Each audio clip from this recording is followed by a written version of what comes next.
दोस्तों, चांद के बारे में रिसर्च पिछले कई सालों से चल रही है।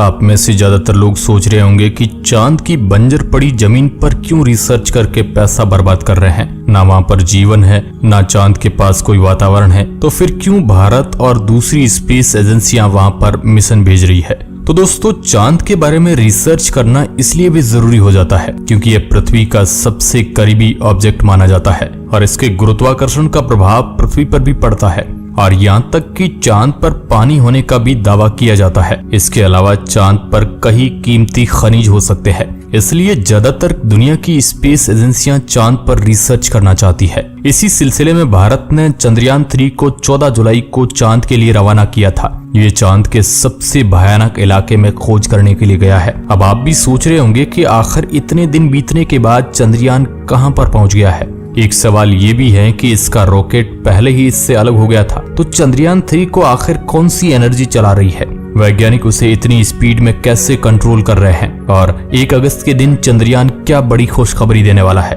क्यों आखिर वैज्ञानिक उसके इंजन को दोबारा ऑन करेंगे, आखिर उसके अंदर कितना फ्यूल है और चांद पर यह कब तक उतर जाएगा। सब कुछ जितने भी चंद्रयान 3 को लेकर आपके जहन में सवाल घूम रहे हैं, उनका जवाब आज के इस वीडियो में क्लियर कर देंगे। मैं हूं आपका दोस्त सुरेश सांचौरी और आप देख रहे हैं रहस्य टेलीविजन यूट्यूब चैनल। दोस्तों, चंद्रयान 3 ने क्या खुशखबरी दी है, ये जानने से पहले आप ये जान लीजिए कि जब भी कोई अंतरिक्ष यान पृथ्वी से निकलकर किसी दूसरी दुनिया की ओर अपना रास्ता तय करता है तो वह सीधा अपने लक्ष्य की तरफ नहीं जाता है, बल्कि सबसे पहले वो अंडाकार कक्षा में पृथ्वी की परिक्रमा करता है। इस प्रकार 5-6 राउंड काटकर वह पृथ्वी से धीरे धीरे दूर चला जाता है। चंद्रयान 3 के साथ भी कुछ ऐसा ही किया गया है। चंद्रयान 3 पृथ्वी के चारों ओर अंडाकार राउंड काटता हुआ चंद्रमा के नजदीक जा रहा है। करीब 5 राउंड काटकर ये पृथ्वी के ऑर्बिट से बाहर निकल जाएगा। अभी हाल फिलहाल इसरो की ताजा जानकारी के मुताबिक चंद्रयान 3 पृथ्वी के अंतिम राउंड को पूरा कर चुका है और बहुत ही जल्द पृथ्वी के गुरुत्वाकर्षण को ये छोड़ देगा।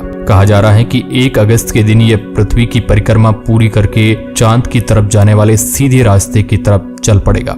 जब ये पृथ्वी के गुरुत्वाकर्षण के चंगुल से बाहर निकलेगा तो उस समय वैज्ञानिक इसके इंजन को ऑन करेंगे ताकि इसको धक्का लग सके और ये चांद की तरफ जाने वाले हाईवे यानी कि लूनर ट्रेजेक्टरी की तरफ रवाना हो जाए। अब आप सोच रहे होंगे कि चंद्रयान 3 को चांद पर भेजने के लिए बनाया है तो फिर इसे पृथ्वी के चारों ओर क्यों घुमाया जा रहा है, आखिर सीधा ही चांद पर इसे क्यों नहीं भेज दिया जाता है। तो दोस्तों, इसका जवाब है चंद्रयान 3 को पृथ्वी के गुरुत्वाकर्षण से निकालना भी बहुत जरूरी होता है। इसके लिए इसरो एक खास तरीके का प्रयोग कर रहा है जिसमें चंद्रयान 3 के वैज्ञानिकों ने इसकी कक्षा को धीरे धीरे बड़ा करके पृथ्वी के गुरुत्वाकर्षण तक लेके गए हैं और एक समय ऐसा आएगा कि वो कक्षा इतनी बड़ी हो जाएगी कि हमारा चंद्रयान 3 पृथ्वी के गुरुत्वाकर्षण क्षेत्र से बाहर निकल जाएगा, जैसा कि 1 अगस्त को होगा और 1 अगस्त के बाद ये चांद की तरफ बढ़ने लगेगा। यानी चंद्रयान 3 पृथ्वी के चारों ओर परिक्रमा करने का चक्कर धीरे धीरे बड़ा करता जाएगा और एक चक्कर ऐसा होगा जिसमें चंद्रयान पृथ्वी से काफी दूर और चंद्रमा के काफी नजदीक पहुंच जाएगा।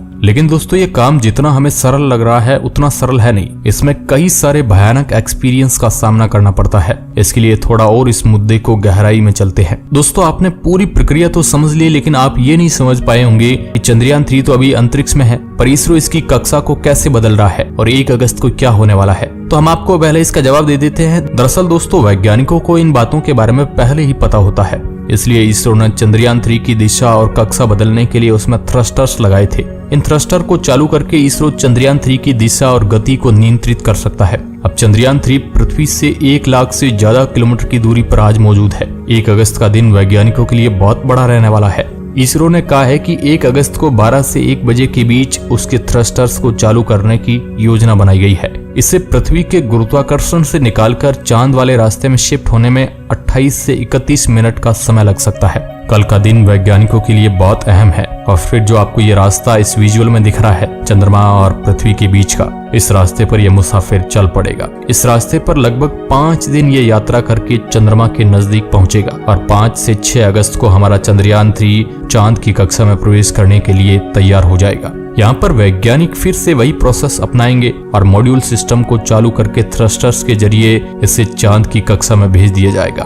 फिर राउंड के जरिए धीरे धीरे ये चंद्रमा के नजदीक चला जाएगा। फिर 17 अगस्त की तारीख को पेलोड, लैंडर और रोवर मॉड्यूल से अलग हो जाएंगे और फिर लैंडर और रोवर चांद के अंडाकार कक्ष में आएंगे। चांद की कक्षा में आने के बाद वैज्ञानिकों का काम इसकी गति को धीमा करना होगा।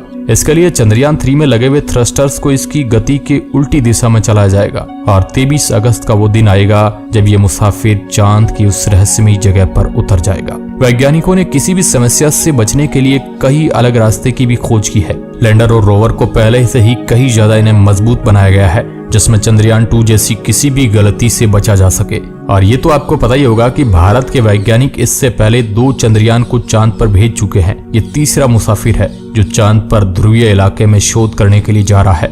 लैंडर के अंदर से रोवर निकलकर चांद की उस गड्ढों वाली जमीन के ऊपर चलेगा और वहां से कई बड़े बड़े खुलासे ये करने वाला है और पूरी दुनिया की स्पेस एजेंसियों की इस पर नजर है क्योंकि सभी वैज्ञानिक चांद के इस क्षेत्र से अनजान हैं। आज से पहले जिस देश ने भी वहां पर जाने की हिम्मत की है उसका मिशन वहां पर जाने से पहले ही फेल हो गया। लेकिन इस बार भारत पूरी तैयारी के साथ चांद पर उतर रहा है। अब आपके दिमाग में सवाल आ रहा है इसके अंदर ऐसा कौन सा फ्यूल है जो इसे इस ब्रह्मांड के अंदर चला रहा है। दोस्तों आज चंद्रयान अंतरिक्ष में इस रफ्तार से चल रहा है कि अगर उसकी कमांड में थोड़ी सी भी गलती हो जाए तो फिर बड़ी दिक्कत पैदा हो सकती है। चंद्रयान 3 14 तारीख को सतीश धवन स्पेस सेंटर से चांद के लिए रवाना हुआ था। उसके 16 मिनट बाद ये पृथ्वी के ऑर्बिट में दाखिल हो चुका था। और ये भी आपको पता होगा कि कोई भी अंतरिक्ष यान को पृथ्वी के वातावरण से निकलने के लिए 1 सेकंड के अंदर उसे 11 किलोमीटर की स्पीड हासिल करनी पड़ती है जो कि नॉर्मल बात नहीं है। इतनी स्पीड इसे रॉकेट में लगे बूस्टर और अलग अलग इंजन इसे हासिल करवा देते हैं। अब यहाँ बात आती है कि रॉकेट में जो फ्यूल है,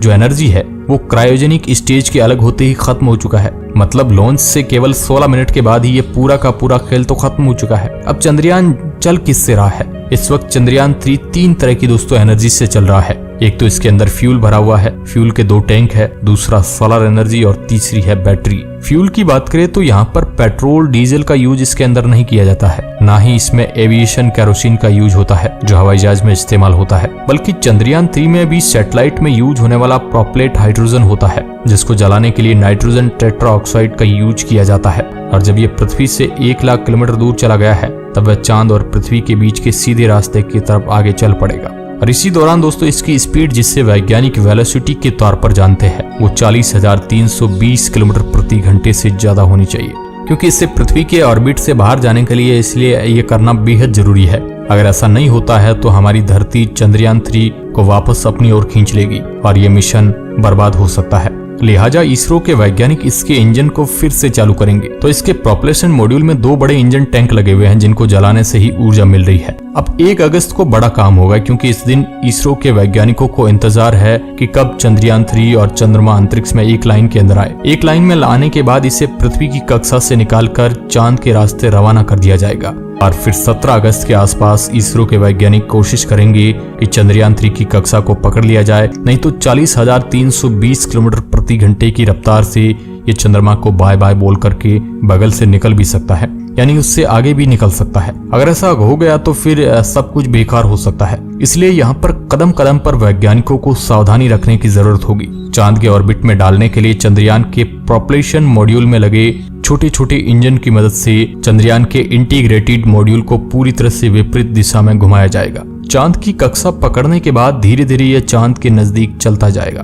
23 अगस्त के दिन वैज्ञानिक अंदाजा लगा रहे हैं कि ये चांद के उस हिस्से में जाकर उतर जाएगा जहां पर आज से पहले कोई नहीं गया है। यहाँ तक कि बड़ी बड़ी स्पेस एजेंसियों के अंतरिक्ष यान भी उस जगह पर औंधे मुंह गिर जाते हैं। वहां पर भारत का यह मुसाफिर उतरने जा रहा है। चांद का दक्षिणी ध्रुवों का इलाका जहां पर क्रेटर यानी गड्ढों की भरमार है। कुछ गड्ढे तो सैकड़ों किलोमीटर गहरे हैं और सैकड़ों किलोमीटर ही चौड़े हैं। कोई भी मिशन में दिलचस्पी इसलिए बढ़ जाती है कि आज से पहले वहां पर केवल ऑर्बिटर से ही जानकारी ली गई है। सतह पर जाकर किसी भी रोवर ने वहां से जानकारी नहीं भेजी है। इसलिए जब भारत का यह यान वहां पर उतरेगा तो वहां पर मौजूद नई चीजों के बारे में हमें हैरान कर देने वाले खुलासे करके देने वाला है। और हो सकता है चांद के इस भाग में हम इंसानों की फ्यूचर में काम आने वाली बड़ी एनर्जी सोर्स के बारे में हमें पता चल जाए, जो आज पेट्रोल और डीजल बहुत बड़ी जरूरत बन चुके हैं इंसानों के लिए। अगर कोई तीसरा एनर्जी सोर्स मिल जाए तो इनकी कमी को जो है पूरा किया जा सकता है। और वैज्ञानिकों को अंदाजा है कि तीसरा सोर्स हमें चांद पर ही मिल सकता है। बाकी इसे लेकर आप क्या सोचते हैं? तमाम अपडेट के लिए बने रहे आप हमारे चैनल के साथ, रहस्य टेलीविजन के साथ। तब तक के लिए बहुत बहुत धन्यवाद।